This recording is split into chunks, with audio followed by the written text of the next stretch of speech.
Pemirsa, Kabinet Kerja sudah terbentuk. Nah, bagaimanakah tanggapan maupun harapan dari pasar terhadap Kabinet Kerja ini? Bersama saya Chandra Dewi, Anda menyaksikan Cerdas 5 Menit. Dan langsung dari studio Metro Manulife, setelah ditemani oleh Bapak Alvin Patisahusiwa, Direktur Investasi dari PT Manulife Asset Management Indonesia. Selamat pagi Pak Alvin. Selamat pagi Mbak Andra. Terima kasih kehadirannya ini Pak Alvin. Oke, langsung saja. Jadi bagaimana respon pasar terhadap Kabinet Kerja yang baru saja terbentuk ini Pak? Secara keseluruhan, pasar menanggapi positif Kabinet Kerja yang dibentuk oleh Presiden Jokowi minggu lalu. Paling tidak dari struktur dan susunan kabinet itu sudah diisi oleh orang-orang yang lebih banyak profesional. Jadi ada 20 orang yang profesional, 14 orang dari partai.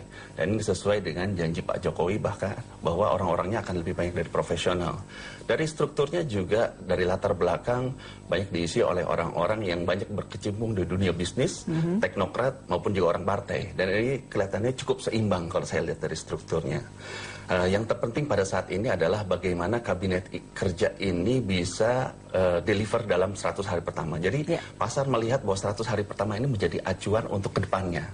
Oke, kalau kita lihat dari sektor-sektor yang terkait dengan pasar saham, kiranya sektor yang akan diuntungkan dengan adanya susunan kabinet yang baru ini yang seperti apa? Kalau saya lihat sebenarnya kalau keseluruhan pasar menanggapi positif, semua sektor itu biasanya akan positif. Tapi ada beberapa sektor yang selalu dihubungkan dengan pemerintahan baru, yaitu dengan program, visi, dan misi dari pemerintahan yang baru. Pak Jokowi selalu mencanangkan bahwa akan ada pembenahan infrastruktur, mengurangi pengangguran, pembenahan bidang kesehatan, pendidikan, jaminan sosial, dan sebagainya. Dan juga efisiensi untuk kinerja dengan adanya penggunaan information technology atau IT. Biasanya sektor-sektor yang berhubungan dengan visi dan misinya ini yang mendapat katalis dalam jangka pendek. Oke, dengan berbagai janji yang telah disebutkan tadi, kiranya untuk kebijakan yang diharapkan oleh pasar untuk segera direalisasikan oleh pemerintahan yang baru apa? Dalam jangka pendek ini, pelaku pasar kelihatannya masih menunggu kebijakan dari reformasi dari subsidi energi. Jadi kenaikan harga BBM itu yang masih. Justru pasar mengharapkan kenaikan energi BBM. Kenapa ya Pak Alvin? Bukannya justru biasanya nanti akan diikuti oleh kenaikan harga bahan pokok. Biasanya kan seperti itu ya. Kenapa justru ini yang diharapkan oleh pasar? Sebenarnya 3 hal yang kenapa kita menunggu adanya kenaikan BBM atau mengurangi subsidi. Yang pertama adalah subsidi ini dirasakan memang kurang tepat sasaran karena hanya mensubsidi masyarakat kelas menengah yang biasanya juga pemakai mobil dan motor gitu loh, dan sebenarnya tidak butuh untuk disubsidi. Yang kedua, subsidi ini juga sangat mahal karena anggaran subsidi di tahun 2015 di APBN itu sekitar 363 triliun rupiah. Artinya setiap hari pemerintah mensubsidi 1 triliun rupiah untuk orang-orang yang sebenarnya tidak butuh untuk disubsidi.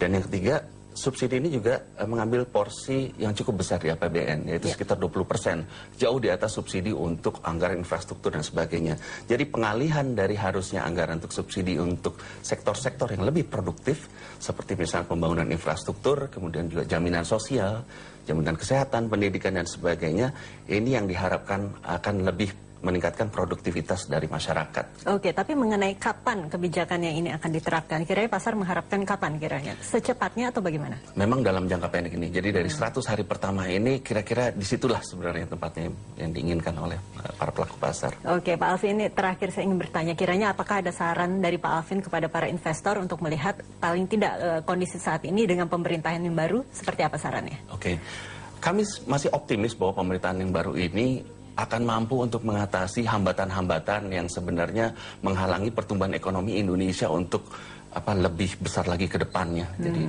kita melihat bahwa 5 tahun ke depan harusnya ekonomi Indonesia ini bisa tumbuh di atas 5%. Dan ini sebenarnya positif.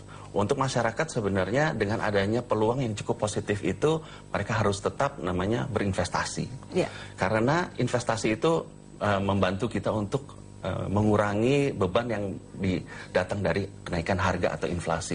Jadi investasi ini sebenarnya sangat baik, merupakan obat untuk mengatasi inflasi atau kenaikan harga barang untuk kebutuhan konsumsi di masa depan. Oke, tapi secara keseluruhan memang pasar optimis dengan Kabinet Kerja ini ya Pak ya?